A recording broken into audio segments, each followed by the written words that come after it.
if you're talking about investment in Russia, obviously the best thing, one of the best areas to invest is oil, and that's what we're talking about with you today, sir. Thank you very much for being with us. Thank you. I want to ask you about your joint venture with Gazprom to start with. What exactly are you going to be doing? Well, many things with Gazprom. We have relations with Gazprom, which has been very active in the last 50 years. Now the new thing is that we are entering into the upstream sector with production in our Arctic Gas, Sever Energia company.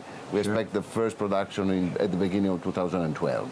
First production in 2012. And how much are we talking about? How much gas? Well, we will start producing something around 30,000 barrels a day and going up to 150,000 barrels a day. How long does it take you to ramp it up? It will go up until 2015 to ramp up our production. And that's not the only thing you're going to be doing with No, well, Gazprom. we continue to buy gas from Gazprom.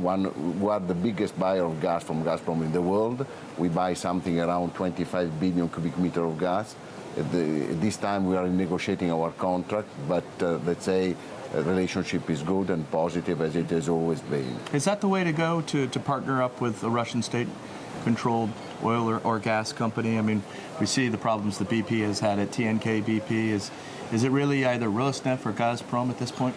Well, our relationship with Gazprom dates back 50 years. We have always found Gazprom as a very reliable partner, and we think that the relation we can only improve.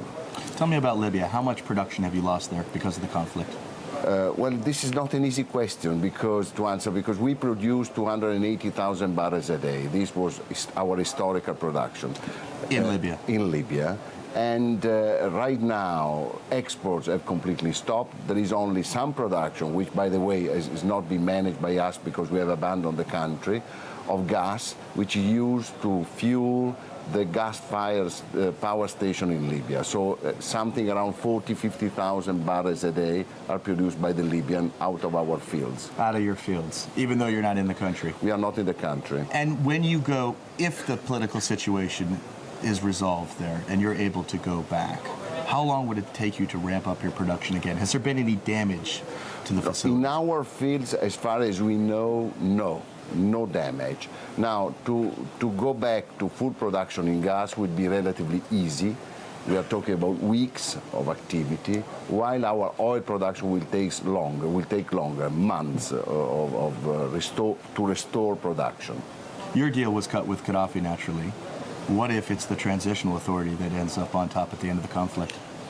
Well, in fact, we dealt with the national oil company of Libya, and we do not expect any major change. We have been experiencing many changes in regime in our history, and you expected the status quo. Yes. Oil price has been all over the place. Where's it going to go?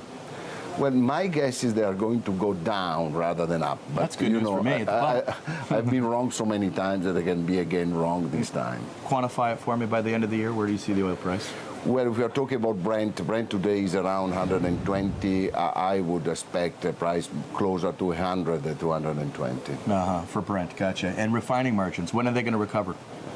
Well, in the Mediterranean, I'm afraid that refining margins are going to be low for a very long time, simply because consumption of petroleum products is down all over Europe, and refining capacity is in excess of demand.